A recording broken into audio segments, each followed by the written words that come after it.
Buenas tardes a todos. Bienvenidos al aula Mekelt, a esta sesión del día de hoy, 11 de noviembre. Quería solamente si estábamos ya listos para iniciar la grabación de la reunión del Listo, día de ya hoy. grabando. Bueno, nuevamente entonces, bienvenidos, buenas tardes a todos a esta nueva sesión del aula Mekelt, hoy continuando con nuestros diálogos jurisprudenciales. La ocasión que nos trae hoy tiene que ver con recientes decisiones del Tribunal Supremo de Justicia. Ya vamos a mencionar cuáles son las decisiones que vamos a comentar, a conversar el día de esta tarde. Y quería entonces pedirles a ustedes que luego de una exposición que voy a hacer respecto de dos decisiones en particular, abrir también nuestra sesión de hoy al diálogo, a la discusión, a la conversación. Voy a conversar durante aproximadamente los próximos 30 minutos, 25-30 minutos, acerca de dos sentencias del Tribunal Supremo de Justicia. Voy a hablar, por una parte, acerca de una decisión dictada por la Sala Político-Administrativa, la sentencia número 00303 del 4 de noviembre de 2021, es decir, de apenas una semana atrás. Ya está disponible en la página del TSJ. Y por otra parte, hablar de una sentencia de la Sala Constitucional, la sentencia número 533 del 28 de octubre de 2021. Es decir, estamos hablando realmente de dos decisiones muy, muy recientes que están ya disponibles para la consulta de todos los interesados. La sentencia 303 del 4 de noviembre de 2021 de la Sala Político-Administrativa es en el caso de Francesco Vanoli Serrano y de Oriana González Cabrera, mientras que la sentencia número 533 de la Sala Constitucional del 28 de octubre de 2021 es en el caso que se puede identificar con el nombre de la peticionante, Daniela María Viloria eh, Gómez. El orden que voy a seguir en la exposición es primero referirme a la sentencia de 303 de Sala Político-Administrativa para después ir a la 533 de la Sala Constitucional. Para iniciar, quería hacer un señalamiento particular del porqué de estas reuniones, de por qué hablar nosotros de jurisprudencia. Y creo que aquí es importante para nosotros siempre tener presente la función que tiene la universidad, en particular nuestra facultad, eh, respecto de los trabajos de los tribunales de la República. Quienes nos desempeñamos como profesores en la universidad y en la Universidad Venezolana en particular, tenemos un deber fundamental de orientar o de contribuir en la orientación de los criterios que se desenvuelven, que se desarrollan y que se aplican en nuestros tribunales. Es decir, tenemos, o siento yo, que en esa labor que tiene la universidad de la búsqueda de la verdad y en particular para nosotros de la búsqueda de la justicia, pues brindar orientaciones que sirvan ya sea para corregir las deficiencias o ya sea para destacar también las virtudes que puedan presentar las decisiones que dictan nuestros tribunales. Entonces, creo que en ese sentido, la cátedra, nuestra cátedra de Derecho Internacional Privado, nuestra maestría en Derecho Internacional Privado, eh, se siente también responsable, y yo en lo particular me siento responsable también de dar cumplimiento a ese deber que nos impone nuestra función como profesores universitarios.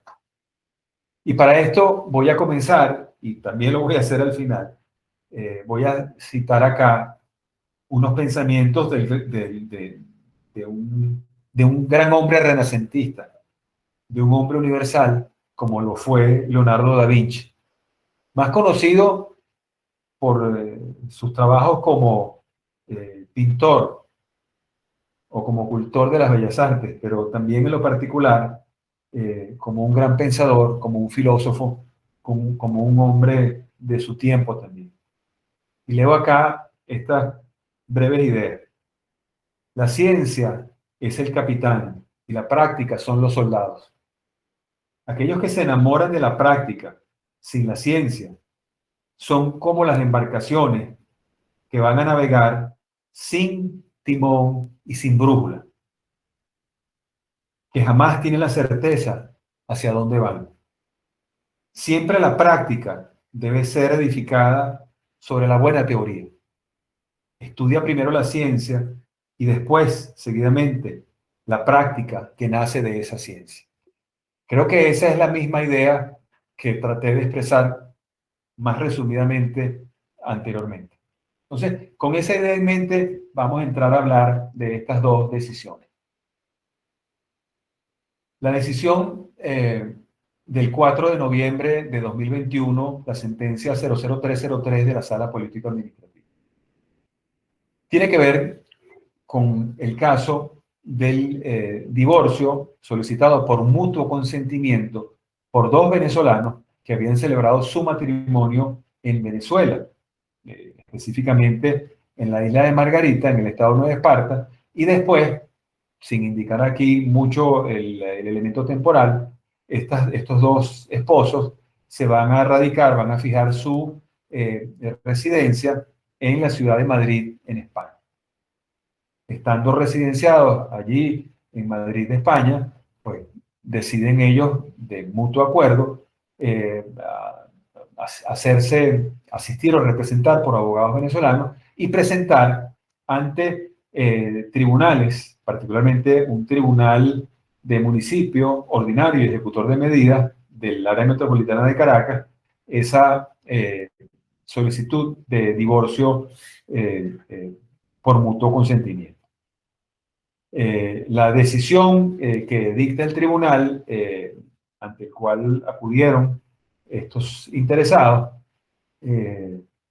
señala la falta de jurisdicción de parte de los tribunales venezolanos. Al señalarse en este caso la falta de jurisdicción para conocer de esa solicitud de divorcio, se ordena remitir los autos a la Sala Político-Administrativa a los fines de la consulta obligatoria, y cito acá de lo que se transcribe en la sentencia que estoy comentando, de la consulta obligatoria prevista en el artículo 59 del Código de Procedimiento Civil. La Sala Político-Administrativa conoce de la consulta de jurisdicción y, entre otras cosas, cita varias disposiciones que le atribuyen la competencia para conocer de este asunto, en concordancia, como cita la propia Sala Político-Administrativa, con los artículos 59 y 62 del Código de Procedimiento Civil. Aquí, respecto del artículo 59 del Código de Procedimiento Civil, voy a hacer unos comentarios, pero los haré más adelante cuando entre con la sentencia 533 de la Sala Constitucional. Esta decisión de la Sala Político-Administrativa, cuando entra a discutir este tema, parte de un presupuesto correcto, si se quiere, en el sentido de diferenciar entre el tema del derecho aplicable y las normas aplicables para determinar ese derecho competente respecto, en este caso, del divorcio, y, por otra parte, las normas aplicables a los fines de establecer la jurisdicción de los tribunales venezolanos. Esa distinción es correcta, esa distinción es necesaria. Después vamos a ver un poco más adelante si esa distinción que se estableció de alguna manera fue también respetada y aplicada a lo largo de la decisión, a los efectos de tomar esa decisión. De seguida el tribunal hace referencia al artículo, o cita el artículo primero de la Ley de Derecho Internacional Privado, nuevamente de manera correcta.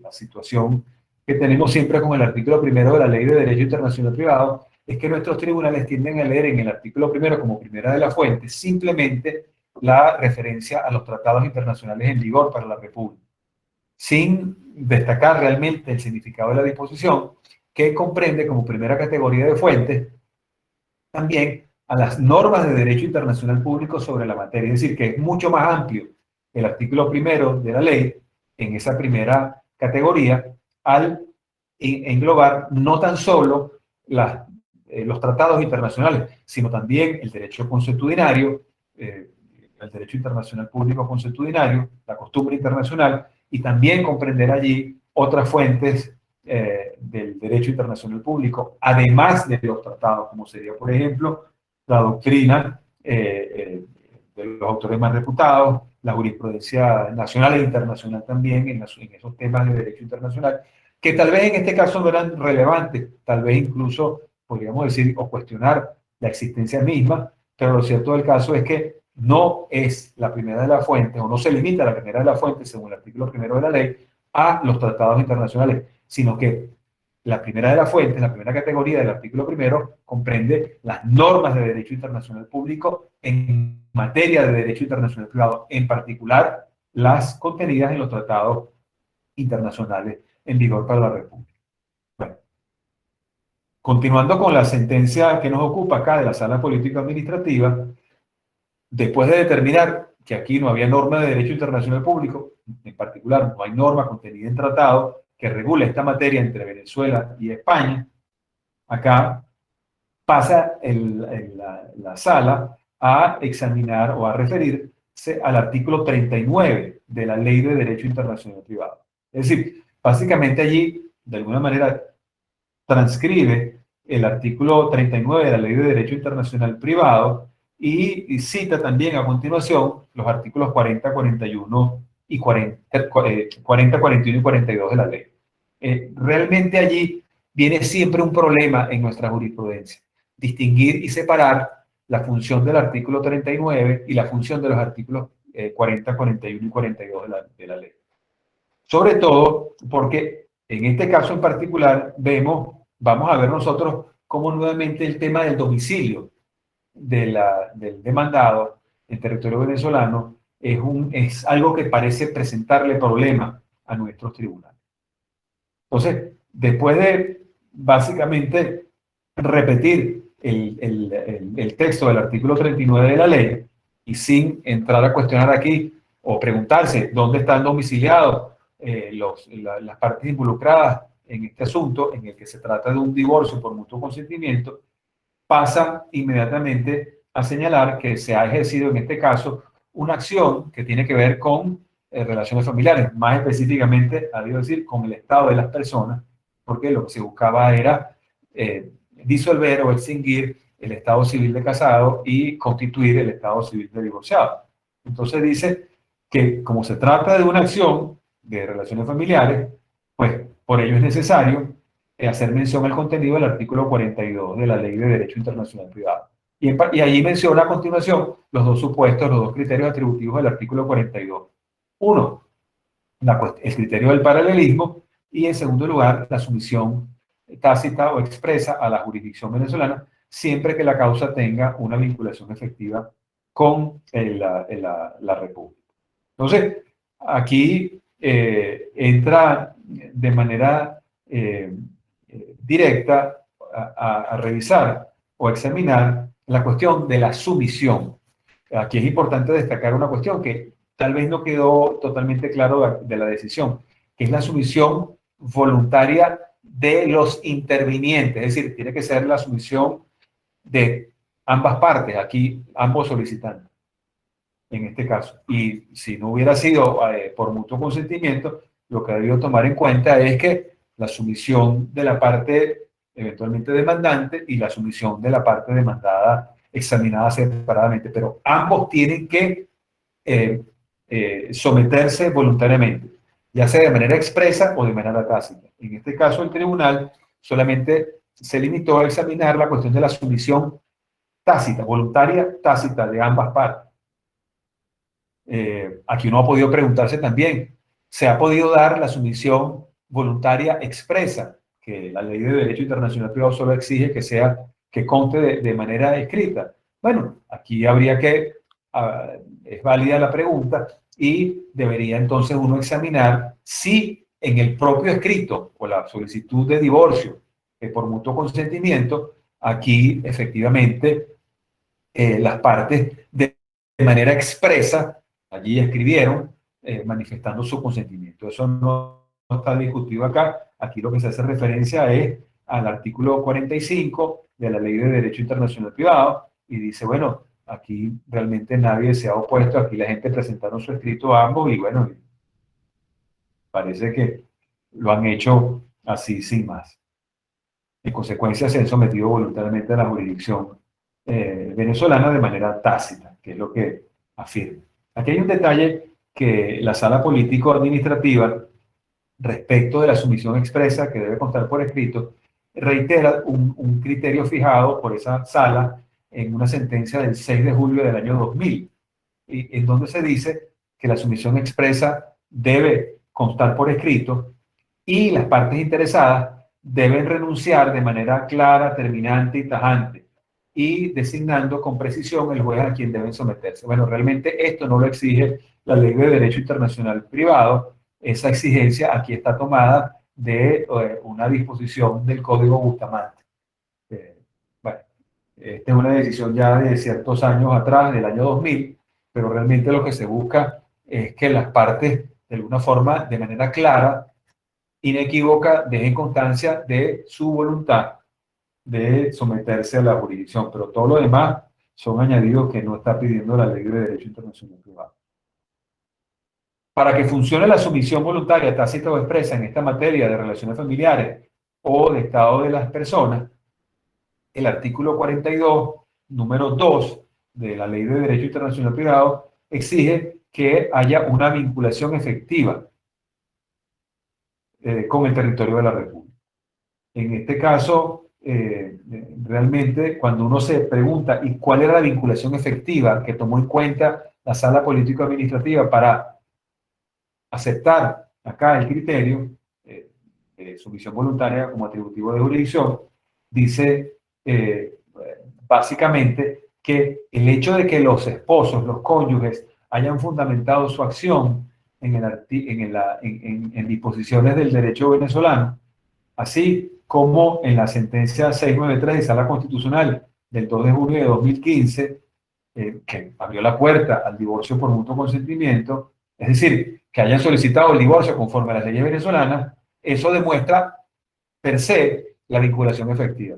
Realmente no parece eso ser lo correcto, porque el hecho de invocar el derecho venezolano es simplemente una invocación que hacen las partes que realmente por sí no parece ser mayor vinculación efectiva. Más vinculación efectiva hubiera sido haber aseverado, por ejemplo, la nacionalidad venezolana de los solicitantes o el hecho de haber celebrado matrimonio en territorio venezolano.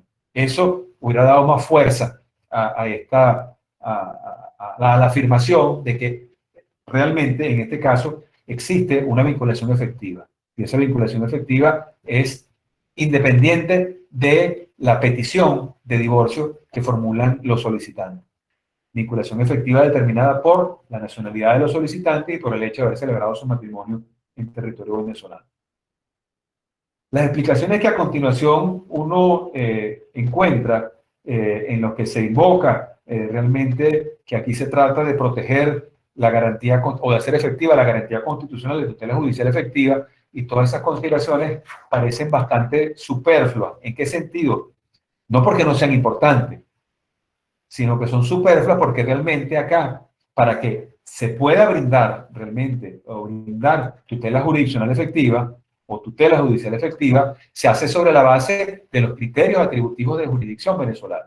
Es decir, realmente acá la lesión a la garantía de tutela judicial efectiva se produjo por parte del tribunal de instancia, o del tribunal aquí que conoció del asunto en instancia, por cuanto el tribunal realmente no aplicó, o mejor dicho, desaplicó o inaplicó o aplicó incorrectamente los criterios atributivos de jurisdicción establecidos en la Ley de Derecho Internacional Privado.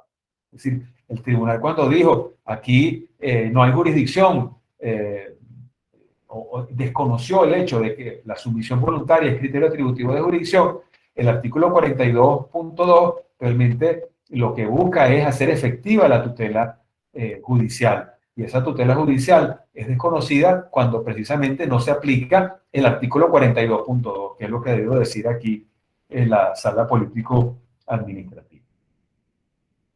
Bueno, después de que llega a la conclusión de que hay sumisión voluntaria, tácita, a la jurisdicción de tribunales venezolanos, la sala político-administrativa dice o consideró que resulta innecesario efectuar consideraciones referentes al domicilio de los cónyuges, toda vez que, bueno, si se sometieron voluntariamente y demostraron que existe la vinculación efectiva, que es necesaria para que haya la sumisión, pues no tengo que discutir el tema del domicilio.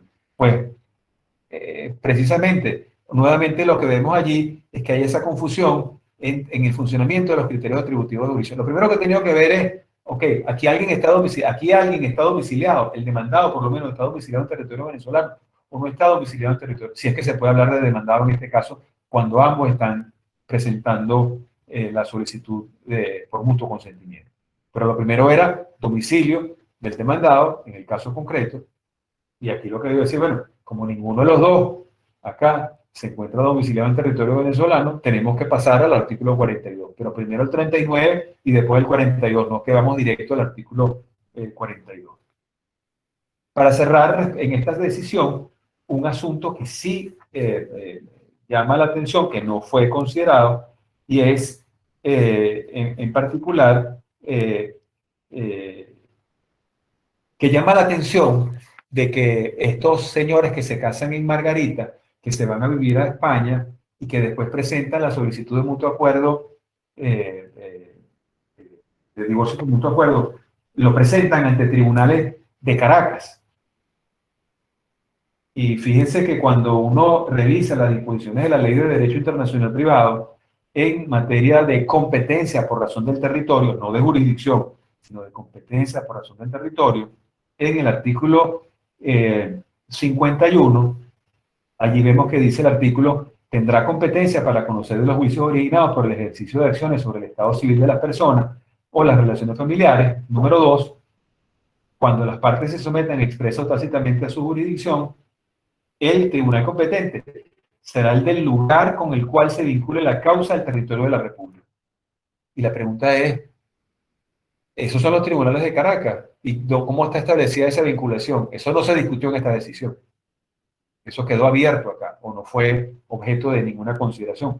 La pregunta es, ajá, la vinculación con Venezuela, ¿dónde la encontramos?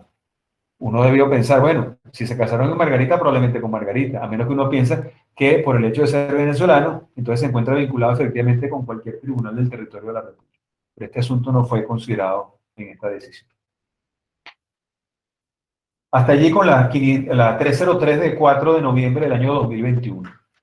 La otra decisión, la de la Sala Constitucional del 28 de octubre de 2021, en el caso de Daniela María Viloria Gómez, lo que encontramos es acá una acción de revisión constitucional contra una decisión de un tribunal del Estado Zulia, de un tribunal de municipio del Estado Zulia.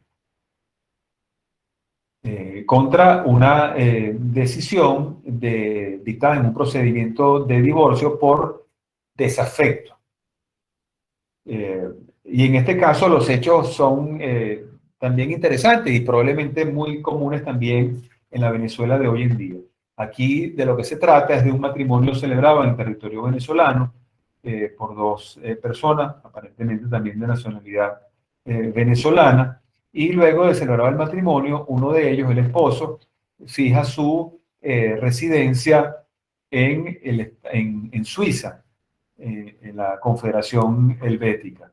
Y estando allá residenciado, domiciliado, por un periodo más o menos prolongado, unos 3 años, esta persona, el esposo, otorga poder a abogado venezolano e intenta acción ante los tribunales venezolanos,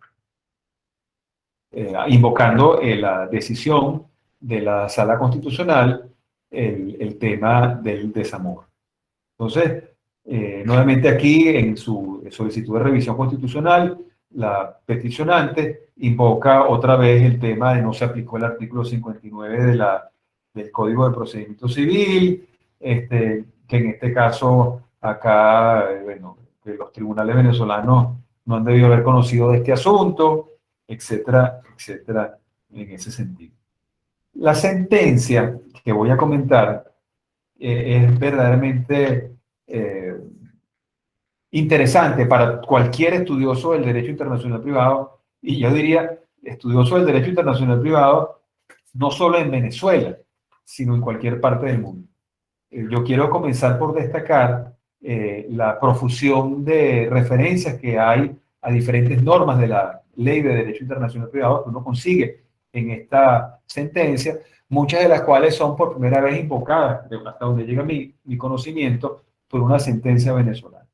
Entonces, no voy a hacer las consideraciones que tienen que ver con la competencia para la revisión constitucional y la procedencia de la misma en general, sino que voy a entrar ya directamente en las consideraciones en cuanto al examen de los problemas de derecho internacional privado que hace la Sala Constitucional. La primera cuestión que llama la atención es que arranca acá por decir ese artículo 59 del Código de Procedimiento Civil está parcialmente derogado. Y cita, en cuanto a la derogatoria, cita el artículo 57 y cita el artículo 63 de la Ley de Derecho Internacional Privado. Ustedes recordarán, el artículo 57 de la Ley de Derecho Internacional Privado es el que hoy en día viene a establecer la procedencia de los mecanismos de control procesal de las decisiones en materia de jurisdicción del Tribunal Venezolano. Y allí en el artículo 57 se viene a fijar la consulta obligatoria para el supuesto en que la decisión de instancia niegue la jurisdicción venezolana y establece la regulación de jurisdicción para el caso en que la decisión de instancia afirme la jurisdicción de tribunales venezolanos. Y de esa manera, correctamente como señala la decisión, el artículo 59 del CPC ha quedado parcialmente derogado y solamente queda a salvo lo que respecta a la jurisdicción de los tribunales frente a la administración pública. Pasa luego a examinar el artículo primero de la Ley de Derecho Internacional Privado. Y al examinar el artículo primero, pues hace la referencia a las diferentes categorías que allí se listan. Nuevamente está el tema de los tratados como una parte de las normas de derecho internacional público en estos temas de los casos de derecho internacional privado. Y a continuación, acto seguido, va al artículo 39 de la ley, como correctamente lo debió haber hecho para un caso de jurisdicción de tribunales venezolanos en esta materia de divorcio. Entonces, lo primero que dice es, vamos a ver acá dónde está domiciliado el demandado. No solamente dónde está domiciliado el demandado, sino que también un poco más adelante dice, y tenemos que tomar en cuenta el domicilio del demandado para la fecha de interposición de la demanda, y allí cita el artículo 3 del Código de Procedimiento Civil. O sea, que también llama la atención porque generalmente eso también se olvida, esa disposición del artículo 3 del Código de Procedimiento Civil. Y dice correctamente allí, bueno, lo primero es el domicilio, y si está domiciliado acá, independientemente de la materia que tiene, tendrán jurisdicción los tribunales venezolanos. Si no está domiciliado en Venezuela, entonces tendremos que ir a los artículos 40, 41 y 42 de la ley, en particular al artículo que corresponda según la materia, el artículo 42. Pero bueno, aquí lo que dice es, bueno, tenemos que ver la noción de domicilio, y la noción de domicilio que aplica por mandato del artículo 15 de la ley, que rara vez se invoca en la sentencia de nuestros tribunales, dice, ok, tenemos que ver qué significa domicilio en el capítulo segundo de la Ley de Derecho Internacional Privado. Entonces, aquí es un supuesto bien interesante cómo se va llevando este examen del problema hasta este momento. Y entonces, cuando hace referencia al artículo 3 del CPC, además hace una referencia, no solamente lo transcribe, sino que hace un comentario o un señalamiento, o apunta, mejor dicho, lo siguiente. Dice, eh, eh, para aplicar el artículo 3, y por supuesto para aplicar el criterio general atributivo de jurisdicción del domicilio del demandado en territorio venezolano, dice, se debe observar que la situación de hecho relevante para atribuir la jurisdicción venezolana es la existente para la fecha de la presentación de la demanda, salvo que la ley disponga otra cosa, y de seguida eh, dice, como sería el caso de la independencia en el extranjero, porque los supuestos de la independencia en el extranjero son, en estos casos, o podrían ser también, sobrevenidos posteriores a la interposición del libero de la demanda. Realmente uno podría decir, no era necesaria la consideración, pero por lo menos también ha hecho un bien, creo, para las futuras decisiones de haber dejado esto aquí establecido de esta manera tan clara. ¿Okay? Entonces, aquí dice, para estos supuestos, aquí lo que tenemos de manera importante es ver en primer lugar, dónde está domiciliado el demandado, o si está domiciliado en Venezuela el demandado, para la fecha de la interposición de la demanda. Entonces, el tribunal dice que no hay duda alguna que en este caso la demandada estaba domiciliada en Venezuela para el momento de la interposición de la demanda, y ese es el criterio que debe ser tomado en cuenta. Entonces dijo, aquí nos quedamos con el artículo 39, con la primera parte del artículo 39, no necesitamos llegar al 42 para establecer la jurisdicción venezolana, en este caso de esta acción de divorcio por desafecto. Cierra ese capítulo bien y pasa luego y dice, y lo destaca en negrilla y dice, una vez determinada la jurisdicción, en segundo lugar, se debe proceder a determinar el derecho aplicable.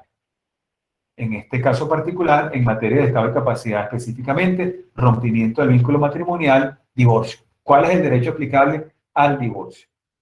Y aquí hay un detalle interesante también. En este caso, aquí se dice, bueno, el demandante es el señor Moritz Hans Batis González, quien desde el año 2016 está domiciliado en Suiza y entiende allí residencia habitual.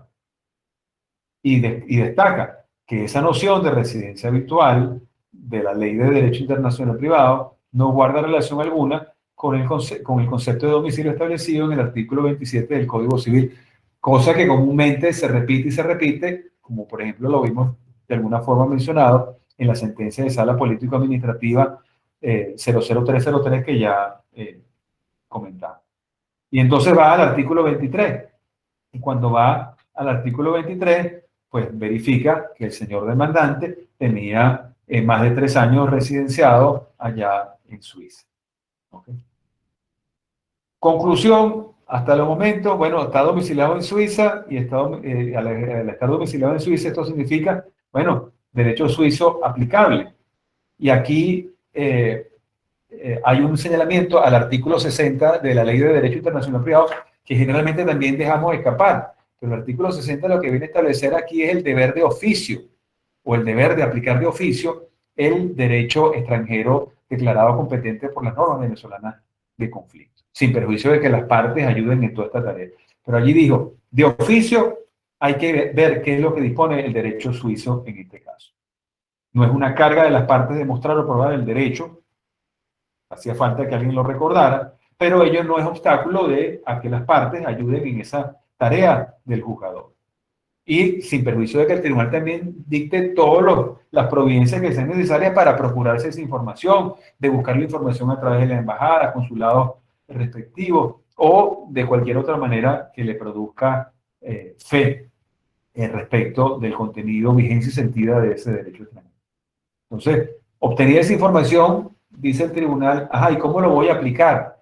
Y aquí se cita el artículo de la ley que muchas veces también se olvida, el artículo 2 de la ley, donde se dice que el derecho que resulte competente se aplicará de acuerdo con las disposiciones que rijan o los principios que rijan allá en el país extranjero respectivo y de manera y de manera que se realicen los objetivos perseguidos por las normas venezolanas de conflicto. Y eso está destacado no solamente al haber transcrito el artículo 2 de la ley, sino también en el párrafo inmediato a continuación.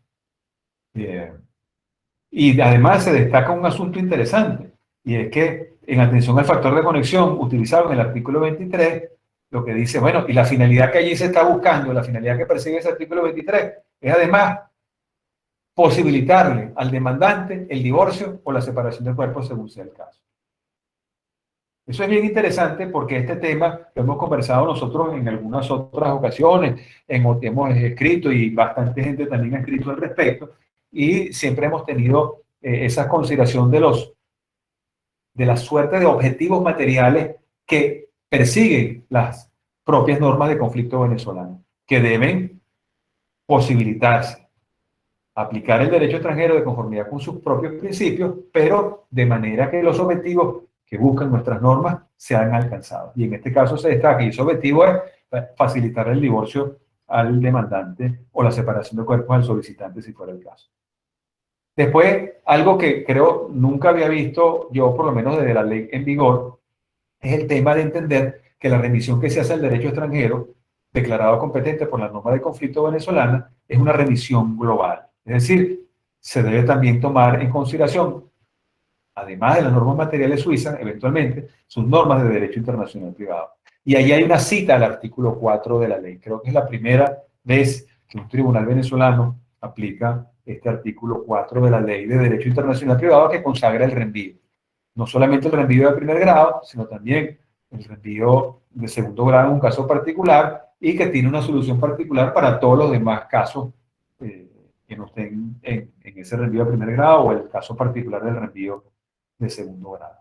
Y aquí el tribunal, habiendo entendido su tarea de aplicar de oficio, se fue allá, ubicó la ley federal suiza sobre derecho internacional privado de 1987 y, haciendo la revisión correspondiente, aplica el artículo 61, más específicamente en la parte 2 de ese artículo 61, que establece que cuando los esposos tienen una nacionalidad extranjera común y uno solo de ellos está domiciliado o allá en Suiza, el derecho nacional común es el aplicable, siendo ambos de nacionalidad venezolana, estando o siendo domiciliario o residente en Suiza, uno solo de ellos, como era el caso del demandante, pero no de la demandada, entonces el derecho venezolano, de conformidad con el 61.2 de la Ley Federal Suiza, resultaba aplicable a este divorcio.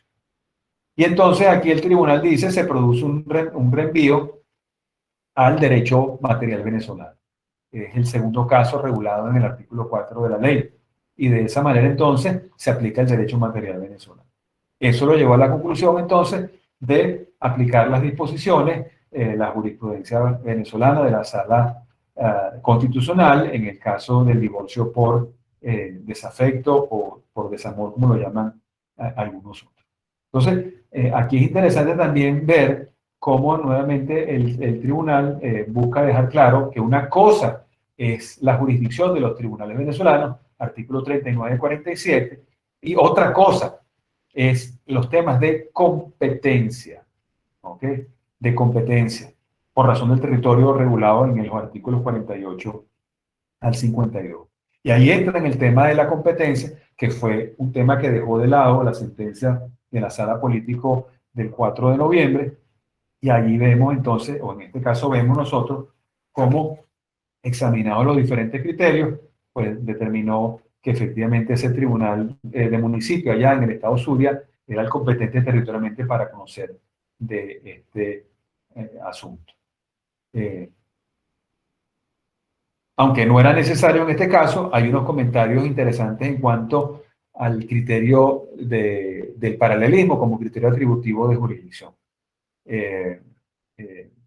Allí hay destaca cómo es el correcto funcionamiento del criterio del paralelismo y señala que, bueno, aquí hay que determinar primero si el derecho venezolano resulta aplicable al fondo del asunto para, de ser ese el caso, entonces afirmar la jurisdicción venezolana solamente en los casos en que ese criterio está establecido por la ley venezolana de derecho internacional privado, que son el caso del 41.1 y el caso del 42.1 de la ley. ¿Ok? Solamente para esos casos es que se admitiría el criterio del paralelismo. Y hay un señalamiento, y me falta este comentario y otro más, y con esto cierro, el comentario que quería hacer respecto de la aplicación del derecho venezolano como fundamento para el funcionamiento del criterio del paralelismo en esos casos particulares del 41.1 y el 42.1 de la ley, es el párrafo en el que dice, en los supuestos en los cuales opera el principio del paralelismo, se parte de la idea de que las normas de la ley conducen a la aplicación del derecho venezolano y entonces los tribunales venezolanos tendrían jurisdicción para conocer del caso. Ahora, también señala que la aplicación del derecho venezolano podría venir determinada en un supuesto de normas venezolanas de aplicación inmediata o necesaria, y cita el artículo 10 de la ley, pero también lo admite en el caso del reenvío que haga el derecho extranjero a las normas venezolanas materiales o en alguno de los otros supuestos, y cita a continuación los artículos 3, 5, 6, 8 y 9 de la ley. Creo que nunca antes se habían citado tantos artículos de la Ley de Derecho Internacional Privado como en esta decisión. Hay un asunto que sí, y con esto dejo de comentar esta sentencia de la Sala Constitucional. Lo que quería era destacar un aspecto que sí creo que me quedó por fuera cuando hablé de la decisión 303 de 4 de noviembre de 2021 de la Sala Político-Administrativa, y es que dejó abierto el tema del derecho aplicable. Ese asunto no se consideró allí. Porque fíjense ustedes, en el caso en que ambos esposos venezolanos domiciliados en el extranjero soliciten el divorcio por mutuo acuerdo, la pregunta es, ¿y qué derecho regula ese divorcio cuando ambos peticionantes están domiciliados en el extranjero? Ese asunto quedó abierto. No fue objeto de consideración. El tribunal más bien partió la idea de que si los tribunales venezolanos tienen jurisdicción, pues los tribunales venezolanos tienen que aplicar el derecho venezolano, cosa que no es correcta. Pero dejo eso simplemente allí para abrirlo a una posible conversación o discusión.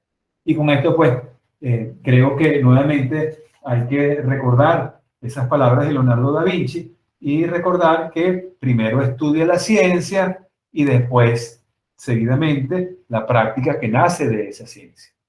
En este sentido, creo que de estas decisiones, una mejor que la otra con algunos huecos, pero que ojalá esta práctica o esta diligencia que ha mostrado la Sala Constitucional, al por lo menos preocuparse por revisar de manera extensa la Ley de Derecho Internacional Privado, de fijar ciertos criterios de metodología, creo que desde la cátedra uno puede sentir que la lección va llegando.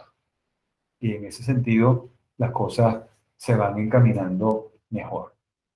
Y con eso cierro la intervención y, por supuesto, cualquier comentario, pregunta, diferencia, discrepancia para la discusión es bienvenido. Yo tengo un par de preguntas en relación con cada decisión. En relación con la decisión de la Sala Político-Administrativa,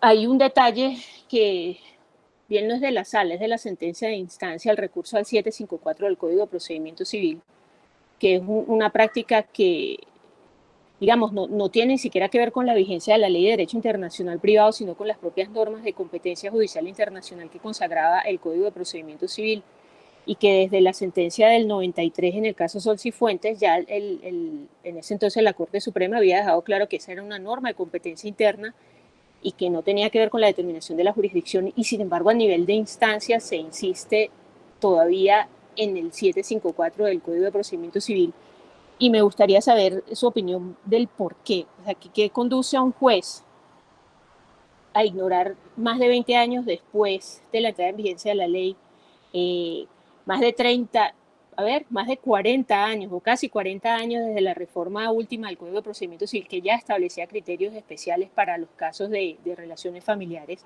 a seguir empeñado con el 754? Eso por una parte. Y en relación con la sentencia de la Sala Constitucional, que me parece una sentencia muy bien hilada, la forma en que va detallando la metodología de resolución de casos del derecho internacional privado, pero a veces con un afán de abarcar mucho que en algunos casos no tiene mucho que ver. Y lo digo en relación con la referencia a la litispendencia que hay, era realmente necesario referirse a ese supuesto en la decisión de la Sala Constitucional.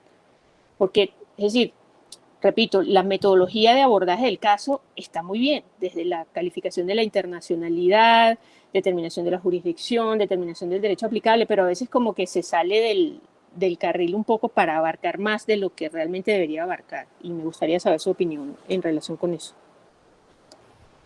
Bueno, muchas gracias. Vi también por allí, antes, profesora, me permite antes de responder, el profesor Angrisano hizo un comentario que no pude leer y si está por ahí el profesor Angrisano me, me haría un gran honor si también interviene y formula sus comentarios de viva voz, porque el profesor Angrisano es un hombre muy versado en estos temas procesales y me interesaría también conocer su opinión. Pero Sí, ya, si me da un chancecito nada más para responder a la profesora Madrid y después con mucho gusto, profesor, y me hace ese honor de intervenir también, pero deme un permisito para hablar de los comentarios que hace la profesora Madrid.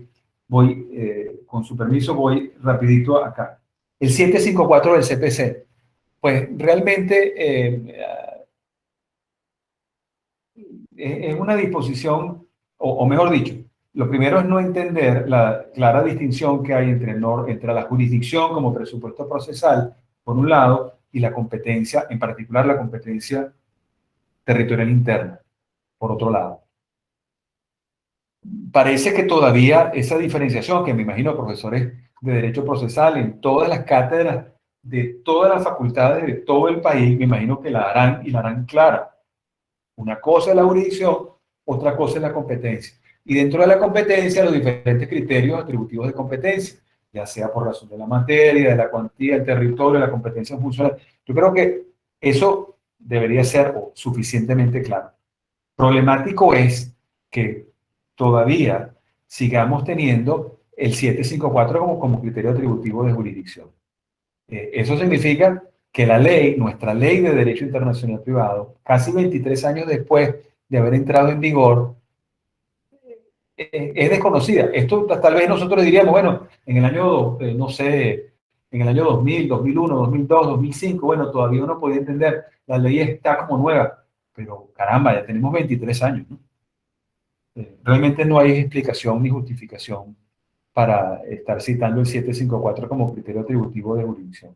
754 tiene su función limitada a lo que está allí para competencia interna por asunto en territorio. Y la mención al tema de la litipendencia, pues realmente no era necesaria, es decir, lo que podríamos decir un obiter dictum, pero por la mitad del camino, pero bueno, alguna necesidad habría también allí de dejar eso ya marcado diciendo, mira, acuérdense, o sea, lo importante aquí fue, me parece a mí, haber citado el artículo 3 del CPC, porque ese artículo 3 del CPC, el principio de la perpetuatio jurisdictionis, clara como la tiene allí en la versión venezolana de la acepción de la perpetuatio jurisdictionis, mal entendido ese artículo 3 además, porque el artículo 3 ha sido citado incluso para decir cuál es la norma aplicable, la norma procesal aplicable. Eh, y realmente no tiene nada que ver con la norma, sino con la situación de hecho relevante para fijar jurisdicción y competencia, como el mismo artículo 3 lo destaca. Para la norma aplicable, el artículo 9 del CPC. Entonces, otra vez, no era necesaria, pero bueno, ahí por lo menos nos alertaron, le recordaron a todo el mundo, miren, tribunales de la República, acuérdense que el artículo 3 del CPC tiene que ver con la situación de hecho relevante para fijar la jurisdicción y la competencia de los tribunales. Cualquier modificación posterior solo tendrá relevancia en la medida en que la ley lo reconozca, si no, nos fijamos. Es decir, si usted estaba domiciliado en Venezuela, por ejemplo, para el momento de la presentación de la demanda y después cambia su domicilio, ese cambio no altera la situación relevante para fijar la jurisdicción del tribunal venezolano. Profesora Grisano. gracias, profesor. Yo de todas maneras siempre prefiero, yo disfruto mucho escuchar estas clases de verdad, porque Wow. El nivel que ustedes manejan acá en esta maestría es notable. Yo vi con interés la sentencia de la sala político-administrativa, porque efectivamente usted tocó un punto interesante, que es el tema del domicilio. Cualquier juez, al momento no de declarar o no la falta de jurisdicción, al momento de admitir una demanda o una solicitud de divorcio, debe obligatoriamente revisar el último domicilio que está señalado. Eh, no sé si, digamos, el Tribunal de Municipio en el auto de admisión declaró la falta de jurisdicción o no. Eso es un punto que no llegué a revisar en la sentencia. O sea, si fue al momento de la admisión que declaró la falta de jurisdicción o después de la admisión.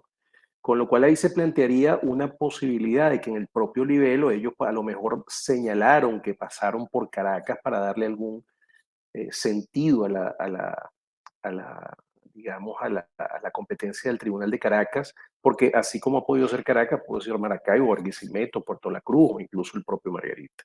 Evidentemente que allí hay un tema que falta para ordenar de alguna forma desde el punto de vista procesal y para determinar la competencia, el por qué el Tribunal de Caracas y por qué de alguna manera el Tribunal de Municipio si admitió, por qué admitió, habiendo obviado de alguna forma la mención del domicilio o si de alguna manera en el libelo o en la solicitud se encuentra determinado que ellos a lo mejor pasaron por Caracas y después siguieron. O sencillamente si la sala política obvió esa situación. O sea, es un tema, es una falla notable pues a la hora del análisis de la sentencia y por demás, bueno, coincido con usted en todas sus apreciaciones. Gracias Sí, de verdad. gracias, gracias, profesor. Yo creo, bueno, no tenemos aquí el auto de admisión ni tenemos otros recaudos de los autos en el caso de la decisión de la sala política administrativa. Aquí lo que sí queda claro es que, bueno, tampoco, o sea, nos falta allí una relación. ¿Dónde estaban estos señores, el señor Vanol y la señora Gómez eh, Cabrera, para la fecha de la presentación de su solicitud? Si se vinieron hasta Venezuela o si simplemente confirieron poder a los abogados para que intentaran la acción, ¿no? Este, realmente no hay, no, allí y no recuerdo haber leído algo que dijera, o el poder fue otorgado en Caracas, por ejemplo, para tratar de buscar, de ver la vinculación o algo así con Caracas, ¿no? Porque la vinculación que veo yo simplemente fue, se casaron en Margarita, por aquí lo dice, eh, contrajeron matrimonio el día tal de 2016, registro civil de la parroquia Capitán Maneiro, Pampatar, Estado Nueva Esparta. Capaz de que fue como hace mucha gente ahora, ¿verdad? Que se fueron a casar Margarita y eran caraqueños. Pero bueno, eso no lo sabemos, eso es pura especulación. Hay un comentario que quería hacer, pues por supuesto bienvenido todos los comentarios, pero voy a hacer un comentario también en cuanto a la sentencia de la Sala Política Administrativa. Luego de que dice, ok, aquí no me tengo que meter con el domicilio porque el artículo 42, aquí hay sumisión voluntaria tácita, etc. Pero este párrafo que voy a destacar ahora dice así: en resguardo de los principios de confianza legítima y seguridad jurídica de las partes en el presente proceso, esta máxima instancia establece que el presente cambio de criterio tendrá efecto hacia el futuro. ¿Okay? Es decir, es ex nunc. Por lo cual solamente se aplicará a partir de la publicación del presente fallo, etcétera, etcétera, etcétera, ¿no? De que el poder, declara que el Poder Judicial venezolano sí tiene jurisdicción para conocer de este divorcio por mutuo consentimiento presentado por los abogados tal y cual. Pero fíjense una cuestión ustedes. Si nosotros vamos, o sea, aquí está diciendo, no voy a aplicar hacia atrás, pero vengan acá una cuestión. Las normas procesales, según el artículo 24 de la Constitución, y tradicionalmente en la Constitución venezolana desde 1864, creo que desde el 64 para acá. Además, el artículo 9 del CPC dice, las normas procesales se aplicarán de inmediato, aún a los procesos en curso. Entonces, ¿cómo aquí que en protección de la confianza legítima y toda esta historia? Bueno, se aplica de inmediato y ya está, listo.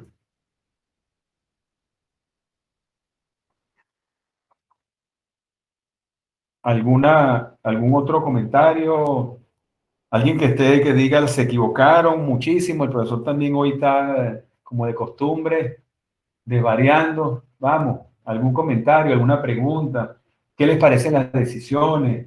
Eh, eh, creo que lo interesante es que nos da también, fíjense una cuestión, por ejemplo, en el caso de la sentencia de la Sala Político-Administrativa, en el que el tema del derecho aplicable no fue discutido, analizado. Fíjense la situación que tendríamos nosotros. Nosotros tenemos allí, o tenemos en el caso de la sentencia de la Sala Político, un caso que propiamente, al ser un divorcio por mutuo consentimiento, creo que no lo caracterizaríamos como un asunto de naturaleza contenciosa, sino más bien de naturaleza graciosa, es decir, de jurisdicción voluntaria, para utilizar esa terminología. Entonces, la ley de derecho internacional privado realmente no nos dice a nosotros nada, de manera expresa por lo menos, en cuanto a criterios atributivos de jurisdicción en materia de jurisdicción voluntaria. Aquí todo parece entonces que los criterios de jurisdicción contenciosa también se aplican a la jurisdicción graciosa. Eso pareciera ser una conclusión, aunque no está expresado esto de manera clara en ninguna parte. Aquí parece que decir, bueno, también lo aplicamos, y por eso es que se aplica el artículo 342 y el 39 y todos los demás. Bueno, eso es la sentencia de la Sala Política Administrativa. Eso por allí. Ahora, en cuanto al tema del derecho aplicable, porque la disposición del artículo 23 no nos dice a nosotros si es divorcio contencioso, separación de cuerpos contenciosa o graciosa o voluntaria, no nos dice nada de eso. Entonces, si tenemos aquí a dos personas que aparentemente están domiciliados en España para el momento en que piden, comillas, el divorcio por mutuo consentimiento, la pregunta es, ¿a qué conclusión nos llevaría el artículo 23? Pues parece ser que si los dos están domiciliados en España y van de mutuo consentimiento, pues bueno, aquí como que debería aplicarse el derecho español, aplicando el artículo 23. No sé si el artículo 23 aplicado como artículo 23 o aplicado por analogía, ¿no? Pero eso nos llevaría al derecho español. Y al llevarnos al derecho español, tendríamos que entrar en el mismo examen y siguiendo los mismos pasos que siguió la Sala Constitucional. Es decir, uno, aquí de oficio el tribunal tiene que revisar esta cuestión sin permiso de que las partes presten su ayuda. Dos, tenemos que aplicarlo según el artículo 2. Y eso significa los principios que rigen en España y también de manera que se realicen los objetivos perseguidos por las normas de zonas de conflicto. Objetivo de la norma del artículo 23, facilitar el divorcio de estos señores. Ajá. ¿Y qué dice el derecho español? Hay que revisar el derecho español. España es un sistema jurídico complejo. ¿Ok? Ese es un tema de artículo 3 de la ley. Entonces, siendo un sistema jurídico complejo, significa que tenemos que ver qué dicen las normas españolas sobre los conflictos interlocales o interregionales o intercomunidades autónomas. Esta gente, según lo que dice la decisión, estuvieron o están domiciliados en la Comunidad de Madrid. Bueno, en Madrid no rige un derecho foral, en Madrid lo que rige es el Código Civil Español. Entonces habría que revisar las disposiciones del Código Civil Español en materia de derecho aplicable al divorcio para ver qué dicen al respecto. Y allí se abre la opción de que el derecho español diga se rige el derecho de la nacionalidad común. En este caso sería el de la nacionalidad venezolana común. Y en ese caso se produciría también un reenvío de primer grado al derecho venezolano. Entonces, yo creo que el doctor Parra se sentiría muy contento de que el artículo 4 de la ley, en el cual él participó de manera directa con Sánchez Cobiza, llevara a estas soluciones, de permitir arreglar estos problemas que a veces parecen insolubles. Yo tengo otra pregunta. Si nadie se anima, me lanzo al agua. En relación con la consideración de la nacionalidad en la sentencia de la Sala Político-Administrativa. Porque si bien la salida más fácil era considerar a la nacionalidad como una vinculación efectiva con el territorio venezolano para de alguna manera calificar o legitimar la sumisión del artículo 42. La sala no la menciona en ese sentido, pero luego afirma que por el hecho de ser un Estado social y democrático de derecho y de justicia, Venezuela debe garantizar a sus ciudadanos una justicia transparente, autónoma, independiente, efectiva, etcétera, etcétera. Y afirma que no se debe negar el derecho a la justicia a los ciudadanos venezolanos que reconozcan y deseen voluntariamente someterse a la jurisdicción venezolana. Porque no basta con garantizar el acceso a la justicia, sino que también debe ser un derecho que debe hacerse efectivo.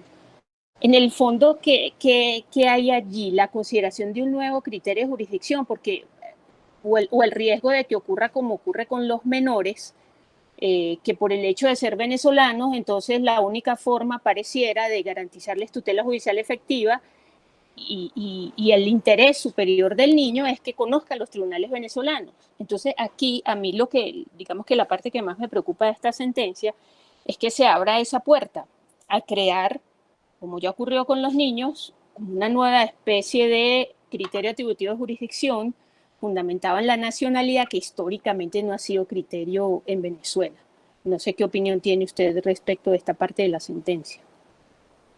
Yo creo que sí sabe qué opinión tengo al respecto, pero de todas maneras... Bueno, pero dígalo. Bueno, es una cuestión. Yo creo que aquí la sala política está confundiendo las cosas. Y lo digo con la mejor buena intención, con la mejor intención de Leonardo da Vinci, cuando nos dice, mira, primero estúdiate esto y después vamos a ver cómo viene la práctica, porque a veces hay que salir a navegar con timón y con brújula. Fíjense lo siguiente. Yo creo que está el riesgo que nota, porque ciertamente aquí parece que se dijo, bueno, como son venezolanos, ¿cómo le vamos a decir que no? Y en consecuencia hay jurisdicción por nacionalidad. Siguiendo las líneas, sin citarlo, de lo que ya sabemos que pasó en los casos de los menores y el interés superior del niño y toda esa cantidad de cosas, que también a veces se maneja muy a conveniencia. Pero se nos olvida una cosa, y se le olvida a la sala política una cosa fundamental. Yo voy a leer a continuación el artículo primero del CPC, que probablemente sea el artículo menos leído porque la gente siempre dice, no, el artículo primero no dice nada importante, sino que está en algún otro lado. Yo voy a leer el artículo primero. O sea, me gusta insistir en este artículo porque es un artículo ilustrativo de la función de la nacionalidad a la hora de fijar jurisdicción y competencia los tribunales venezolanos. Es para recordar simplemente, artículo primero del CPC. La jurisdicción civil, salvo disposiciones especiales de la ley, se ejerce por los jueces ordinarios de conformidad con las disposiciones de este código. Punto y seguido. Los jueces tienen la obligación de administrar justicia tanto a los venezolanos como a los extranjeros, en la medida en que las leyes determinen su competencia para conocer el respectivo asunto. ¿Está bien? Entonces, la nacionalidad es irrelevante. Lo que está diciendo es, aquí hay que ver qué criterios se fijan en la ley venezolana para atribuir jurisdicción y para atribuir competencia a tribunales venezolanos. Y en la medida en que nuestros tribunales fijen esa jurisdicción y esa competencia, ejerceremos las facultades y actuaremos de conformidad con el CPC. Ese es el mandato del artículo primero de la ley. Entonces, del CPC, perdón. Entonces, ¿qué es lo que está sucediendo acá? Bueno, se nos está olvidando que para algo se fijan criterios atributivos de jurisdicción, que para algo se fijan los criterios atributivos de competencia. Y, por ejemplo, para ser efectiva o para ser real esa tutela judicial, para hacerla efectiva esa tutela judicial, es que nosotros tenemos, por ejemplo, el artículo 42.2, que dice, si ustedes de mutuo acuerdo se someten, adelante. Por eso tenemos el 40.4, también en materia de acciones de contenido patrimonial.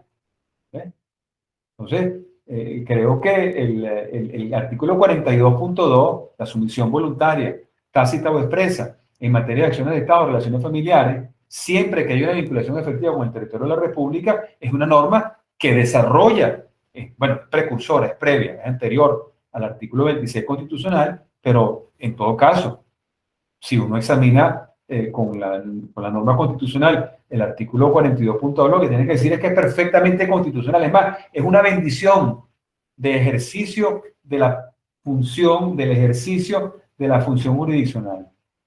Esa protección por sumisión. Y fíjense que si se someten, porque los dos son venezolanos, pero la vinculación es la vinculación efectiva más sumisión voluntaria es la que atribuye jurisdicción, pero no la sola nacionalidad. Si me permite, yo quisiera hacer un comentario práctico, profesor. Adelante, adelante. Este año, unos clientes me pidieron un divorcio, viven en España. Precisamente les pedí el poder vino de España, firmado por ambos. Se introdujo en el Tribunal de Municipio y lo que se alegó fue que ellos se habían ido a España por el tema, digamos, se habían ido a España, los agarró la pandemia afuera, estaban residenciados allá, pero su último domicilio había sido Caracas, habiendo contraído matrimonio en Valencia, siendo su último domicilio en Caracas. Yo alegué esa situación y sencillamente establecí pues que su permanencia en España se debía al tema de la pandemia. No tuve notificaron a la fiscal y no tuve ningún tipo de problema, gracias a Dios. La juez dictó la sentencia sin mayores inconvenientes y bueno, el procedimiento terminó allí. Yo creo que el tema básico aquí tiene que ver con algo que usted mencionó, que es la jurisdicción voluntaria. Y la voluntad que manifiestan las partes en este sentido es clave. No hay por ningún motivo para considerar incluso, a ver, así como estaba el tema de la pandemia, también se puede alegar que ellos están temporalmente allá estudiando o cualquier cosa, pero su último domicilio fue acá.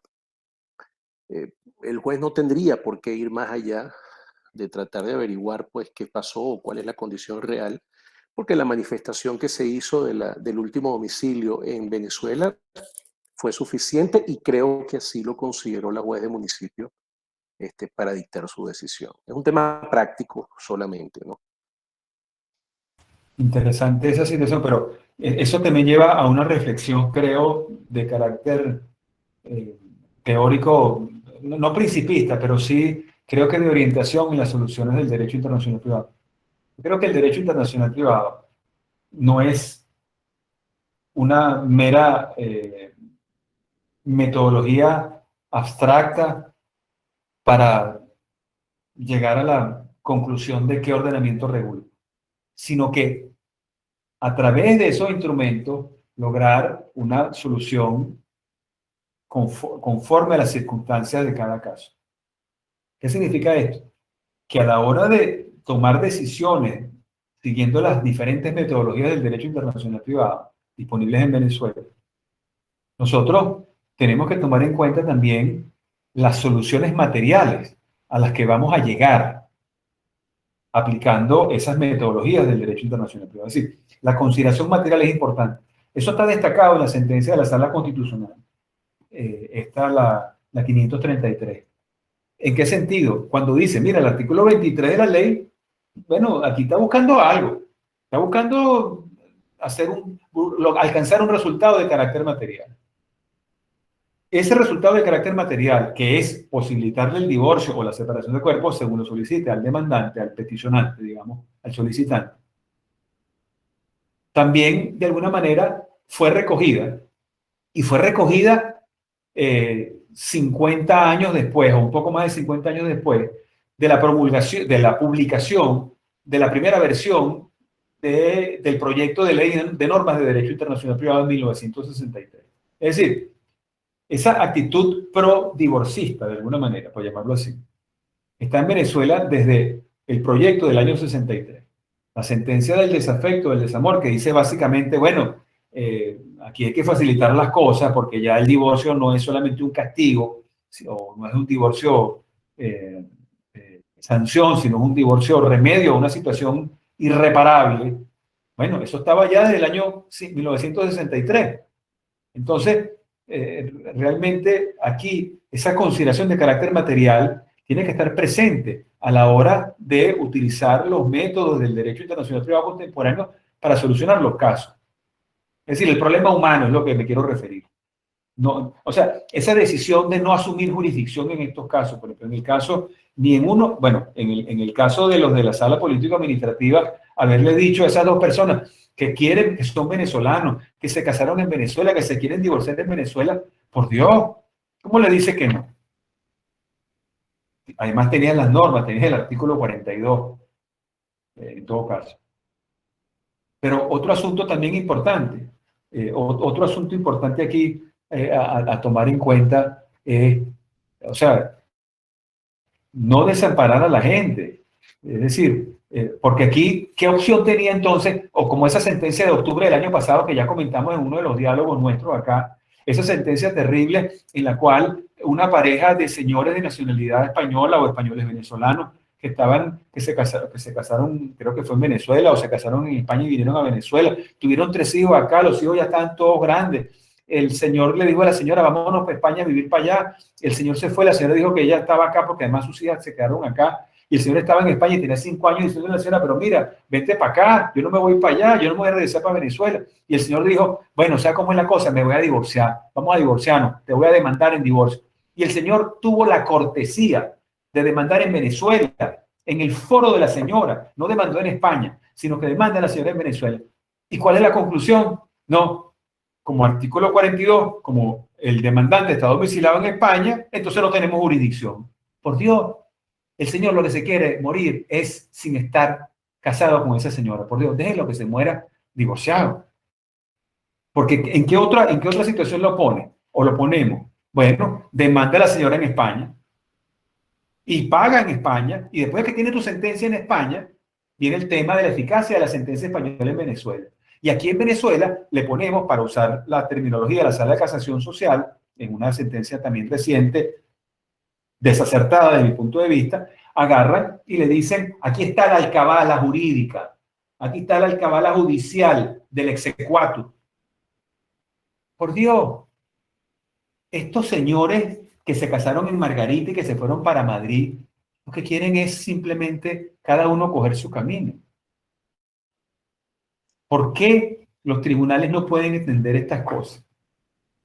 El divorcio está admitido en más de 200 países del mundo. Todavía quedan 2 por ahí sueltos, creo yo.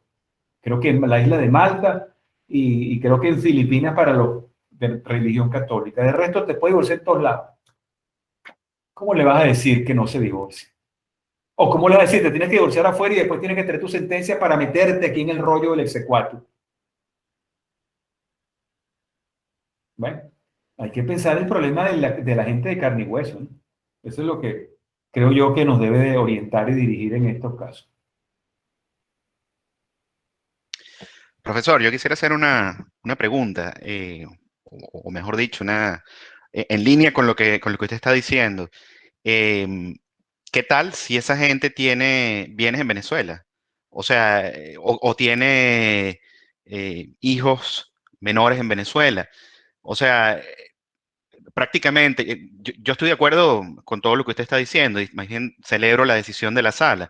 Si la sala hubiera dicho que no hay jurisdicción en Venezuela, prácticamente eso es una denegación de justicia, porque los obliga entonces a qué? A irse a España, a hacer un divorcio en España, a hacer un exequatur en Venezuela.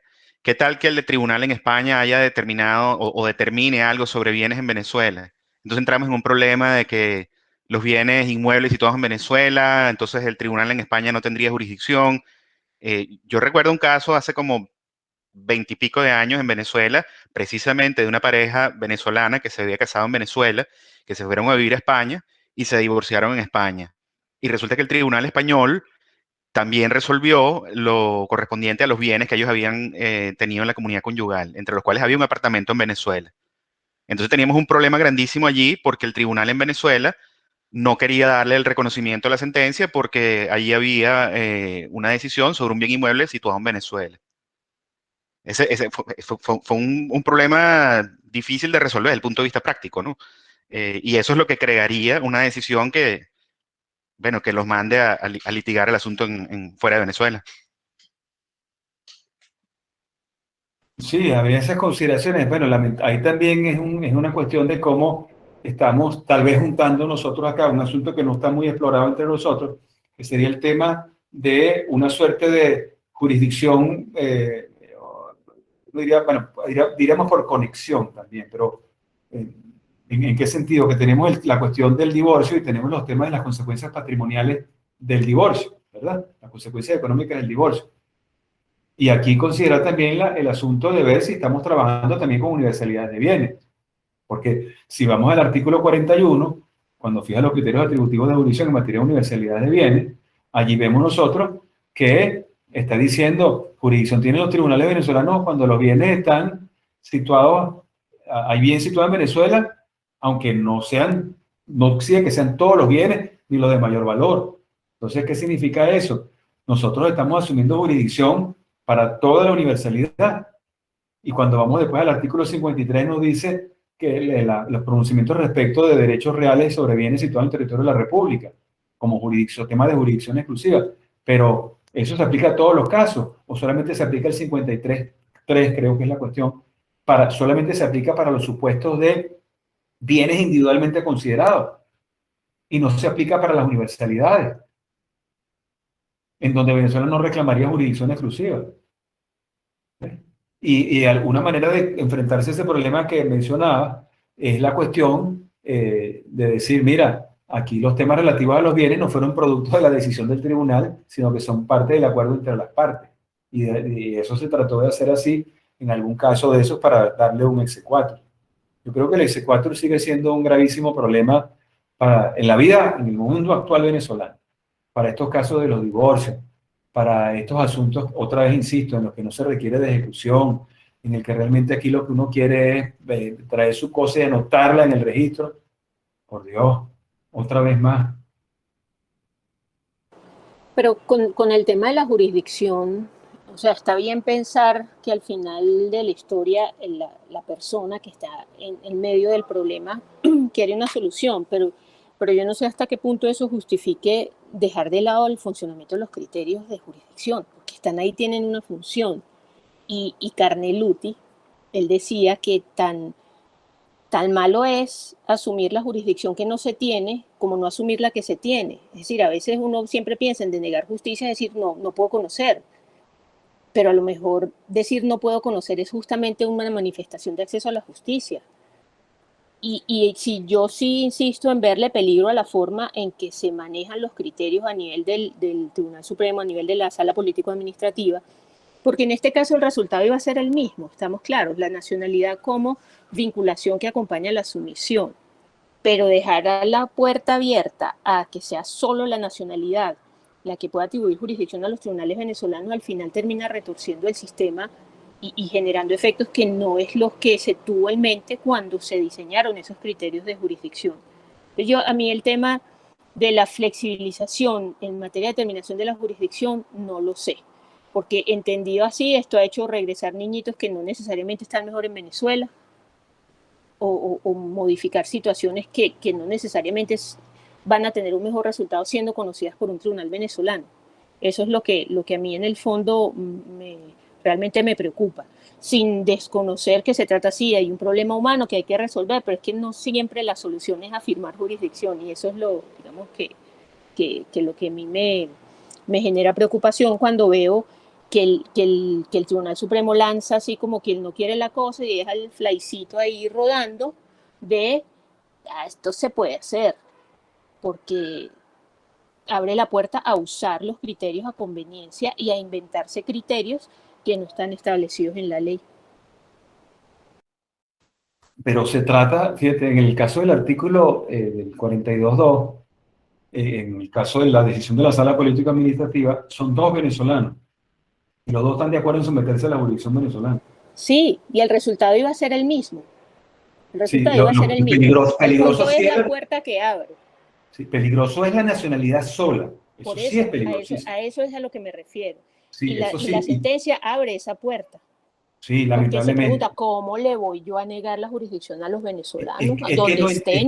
Es que otra vez insisto allí, no entendieron o no se han querido leer o entender el artículo primero del CPC. El primero del CPC dice, no discriminamos entre venezolanos y extranjeros. Nosotros lo vamos a hacer igual cuando estemos en los supuestos de atribución de jurisdicción y competencia establecidos en las leyes venezolanas.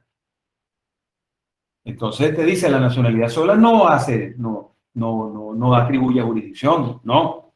Lo que dice es, aquí tenemos que si los dos están de acuerdo, bienvenido. Si uno de los dos no está de acuerdo, no están bienvenidos. ¿Ok? Salvo que estés en otro criterio atributivo de jurisdicción, para lo cual no te haría falta la sumisión. La sumisión sabemos que es como una suerte de último salvavidas. No funcionó nada de lo demás, bueno, vamos a someterlo. ¿Eh? Pero la nacionalidad por sí sola, estamos de acuerdo, es peligrosísimo. Uno no sabe hasta dónde vamos a llegar. Y es tan sabio el artículo 43 de la ley que, no sé si Andrés Carrasquero andará por allí, pero es tan sabio el artículo 43 que nos dice, mira, y en caso de urgencia, aunque no tengamos jurisdicción para conocer del fondo del asunto, y si tenemos una persona aquí en Venezuela, bueno, pues vamos a protegerla. Tutela judicial efectiva. Eso sí es también bien pensado. Y es también viejísimo el artículo. Sí, esa es la salida, porque también se piensa, bueno, nacionalidad, porque hay que proteger, pero es que ya está el 43, no hay que retorcer los criterios de jurisdicción para eso. ¿Sí? Y el 43 no tiene nada que ver con nacionalidad. Es si la persona está aquí en Venezuela, está aquí, te protegemos aquí y tutela judicial contigo. Pero tenemos una norma especial que le resuelve el asunto, es el 43. Bueno, creo que cuando uno se pone a inventar y a buscar justificaciones constitucionales para todo, se le olvida que hay legisladores que a veces han hecho efectivo las garantías constitucionales sin mucha laraca. Bueno, creo que ya estamos como, no sé, ya Creo que son... hay un par de preguntas en los comentarios, una de Eddie Argotti y otra de Dalai Urbina. No sé si ellos Dice, quieren, no sé. Hola, profe. Bueno, hola, profe Claudia, el profesor Eugenio, de verdad, buenísima la ponencia de hoy, el análisis de hoy. Básicamente, yo lo que quería quizás acotar a todo esto es que bueno, dentro de todo el tema de los criterios atributivos de jurisdicción, yo sin ser procesalista, pues recuerdo de las clases que una de las cosas era justamente que los tribunales venezolanos o el juez venezolano iba a determinar jurisdicción con base a varias premisas, ¿no? Entre esas era el tema de buscar la solución al problema de la manera más correcta posible, la cercanía de las pruebas que hubiesen al foro, digamos que disminuir para las partes los costes de comunicación, que son temas de notificaciones, los costes de conexión, la tutela judicial efectiva que también se tomaba en cuenta, el derecho a la defensa del demandado y al final, básicamente la cercanía que tuviese la causa o que tuviese, mejor dicho, el foro a los hechos, ¿no? Yo creo que quizás, bueno, no sé si la sala entró a conocer quizás la fundamentación que está detrás para atribuirse jurisdicción o no, pero siento que es eso, ¿no? Y al mismo tiempo hablábamos también del tema de que, bueno, esto no es, en el caso de la primera sentencia, no es un asunto contencioso propiamente tal, sino que es un asunto de jurisdicción voluntaria. Entonces quizás ahí yo siento que, por eso era una de mis preguntas, de que realmente cuando el legislador estableció estos criterios atributivos de jurisdicción, pensó en asuntos nada más contenciosos propiamente tal, o también se le pasó por la mente quizás los asuntos de jurisdicción voluntaria, como justamente estas dos personas que bueno, están felices de la vida, pero separados, de hecho, pero bueno, quieren divorciarse en Venezuela, ¿no? Entonces, ahí, bueno, ciertamente la profesora Claudia dice, oye, no hay que ser tan flexibles con los criterios atributivos de jurisdicción, pero bueno, al final son hechos que se plantean, ¿no? Porque muchos venezolanos que están afuera probablemente quieran suscitar sus asuntos en tema de divorcio aquí en el país. Entonces, bueno, son cosas que, claro, quedan para la discusión, pero no sé, no sé bajo qué supuestos el legislador determinó todos estos criterios atributivos de jurisdicción. asumo que más desde el punto de vista contencioso, más que desde el punto de vista de jurisdicción voluntaria. Y bueno, esos eran mis comentarios, de verdad que es súper buena la clase de hoy. Bueno, muchas gracias. Realmente aquí los materiales que tenemos no son muy abundantes para determinar si estos artículos sobre jurisdicción fueron pensados solamente para la jurisdicción contenciosa o no. Nosotros tenemos allí, yo digo, vamos a partir así de dos elementos. Tenemos uno, el texto mismo de las disposiciones, y nosotros nos encontramos allá con las siguientes palabras. Este es nuestro punto de partida. Aquí les voy a dar ideas para analizarlo. Son uno. Dice, en el artículo 39 habla juicios intentados contra personas domiciliadas. ¿Ok? Y después habla de juicios intentados contra personas domiciliadas en el exterior. Entonces, juicios intentados contra. Entonces ya el contra parece decir, bueno, el contra va solo para la jurisdicción contenciosa o también abarca la graciosa. Después, cuando vas a los artículos 40, 41 y 42, encuentras, dice, ejercicio de acciones de contenido patrimonial, ejercicio de acciones relativas a universidades de bienes, ejercicio de acciones sobre el estado de las personas. Entonces, ejercicio de acciones. ¿Eso realmente nos está diciendo a nosotros que es solamente lo contencioso o también podría ser entenderse que juicios originados por el ejercicio de acciones comprende también jurisdicción graciosa? Ahí hay un tema de la letra de la disposición para ver qué hay detrás. Y para buscar ese detrás, realmente cuando vamos a la exposición de motivos, bueno, allí tampoco es que hay mucho lo que encontramos, ¿no? Porque dice, cuando dice, bueno, las normas de la ley, dice, al redactar la ley se ha partido del concepto de que las normas de derecho internacional privado eran en sentido estricto las relativas al derecho privado sustantivo, especialmente civil y mercantil, y al derecho procesal civil, y que solo ellas debían, por lo tanto, formar parte de su articulado. Se ha considerado, por el contrario, que las normas de conflicto referentes al derecho público, con la sola excepción del derecho procesal civil, forman parte integrante de otras ramas y entonces eso no lo metemos acá.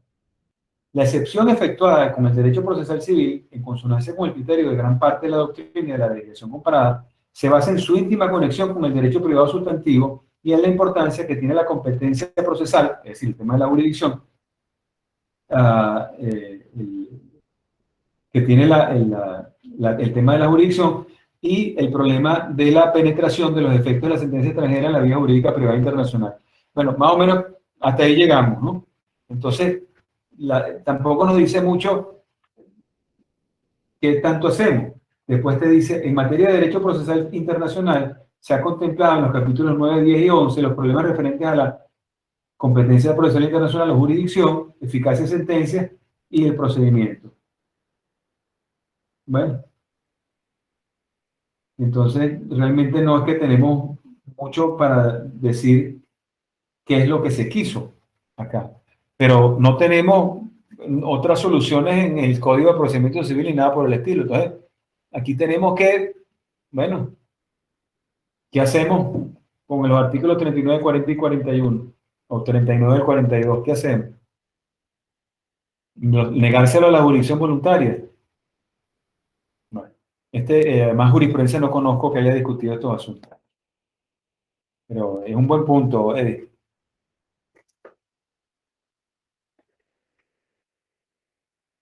O sea, también una pregunta de Dalai Urbina.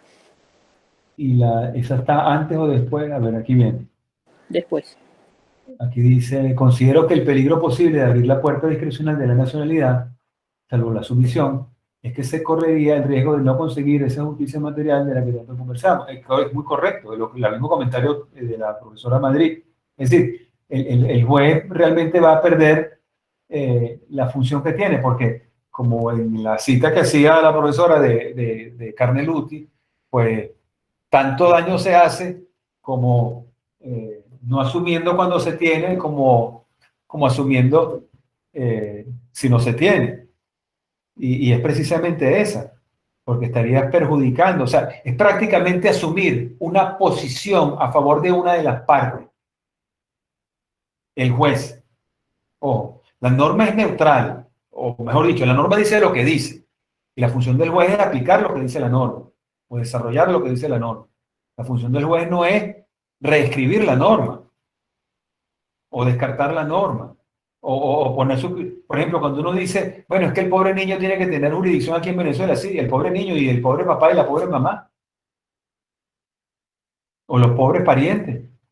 Entonces ya de antemano estamos diciéndole, aquí tenemos que reventarnos discutiendo esta cuestión cuando a lo mejor dice, mira, discútelo en otro lado. ¿Okay? Y ahí también hay un tema, como dice el profesor Anguizano, hay que ver los costos que tiene litigar en Venezuela o los costos de litigar en otras partes del mundo. Y creo que es perfectamente comprensible, por ejemplo, la actitud de ese señor que se fue para España de demandar en Venezuela a la esposa, porque al final dice, bueno, me libero en Venezuela de la señora y lo que quiero yo al final también es divorciarme. Yo recuerdo una sentencia de hace unos años atrás, yo escribí un artículo al respecto que se llama Divorcio Portugués en Venezuela, que era uno de esos divorcios, era una pareja por luso-venezolana, digamos así, en el estado Bolívar creo que era, que aquello terminó, el divorcio terminó en un tema penal. Y ustedes saben que cuando la gente pierde o deja que las emociones controlen, no hay límite. Entonces, este señor portugués que había intentado su juicio aquí en Venezuela contra la señora portuguesa, pues en medio de la persecución penal, lamentable persecución penal venezolana, el señor portugués terminó en Portugal. ¿Y qué hace el señor portugués en Portugal? Pues demanda a la señora portuguesa ante tribunales portugueses. Y sale la sentencia portuguesa. ¿Ok? Pero ¿qué pasa? En el interín, bueno, con la sentencia portuguesa ya y la señora aquí en Venezuela haciendo de todo para que no hubiera divorcio, maravilla, ¿qué pasó? Se murió el señor portugués en Portugal. Entonces, quedaba la señora, digamos, comillas, viuda, y quedaba una hija de una primera unión o matrimonio de este señor portugués en Venezuela. ¿Y qué pasó con esta hija? Que a la hija le quisieron decir, mire, hija, usted es hija, pero yo soy viuda. ¿Y qué hizo la hija? La hija agarró y trajo su sentencia portuguesa de divorcio y se fajó con su exequatur en Venezuela, que se lo trataron de boicotear por todas partes posible. Hasta que por fin logró el exequatur. Y ustedes saben que los efectos temporales de la sentencia exequaturada se retrotraen, en esa concepción, se retrotraen a la fecha en que la sentencia extranjera quedó definitivamente firme en el extranjero. En consecuencia, el señor portugués se había divorciado de la señora portuguesa y era de estado civil divorciado para la fecha de su fallecimiento. Entonces, la vocación hereditaria de la señora de la supuesta viuda desapareció. Que haya otros temas de partición de comunidad, perfecto, pero la señora no tiene vocación hereditaria. Entonces, con esto lo que quiero de plantear nuevamente es el problema humano que debe resolverse en el marco de la normativa.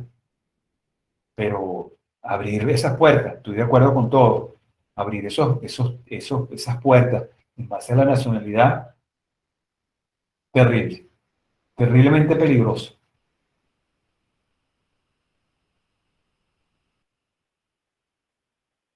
Bueno, 5:37, si no hay otros comentarios, entonces, o alguna otra pregunta. Yo quisiera decir algo final, pero ya Por supuesto. No, adelante, profesor. En relación con la convocatoria de nuestro anuario, que en los últimos tiempos hemos visto como un florecimiento de la jurisprudencia en materia de derecho internacional privado, para bien o para mal, tal vez vinculada a que haya 5 millones de venezolanos por el mundo tratando de resolver sus asuntos. Y por eso el número 4 del anuario de la maestría va a estar dedicado a la aplicación práctica del derecho internacional privado. Entonces, lo que quiero es invitarlos a aprovechar esta oportunidad para destacar lo bueno que ha hecho o que han hecho los tribunales en Venezuela y también sacar a colación lo malo para que pueda ser corregido y el sistema, digamos, se aplique como debe ser. Nosotros vamos a estar recibiendo artículos hasta el 30 de marzo de 2022. En la página web de la maestría tienen toda la información sobre requisitos de forma, los temas éticos con prevención del plagio las fechas, a dónde deben enviar el artículo, y allí pueden revisar toda la información, y todos cordialmente invitados entonces para que trabajemos todos estos temas de cómo los tribunales en Venezuela están aplicando el sistema venezolano de derecho internacional privado. Bueno, gracias por el recordatorio. Y bueno, entonces cerramos con la este pensamiento de Leonardo da Vinci. La ciencia es el capitán y la práctica son los soldados. Continuamos en la marcha de ejército. Adelante. Gracias a todos.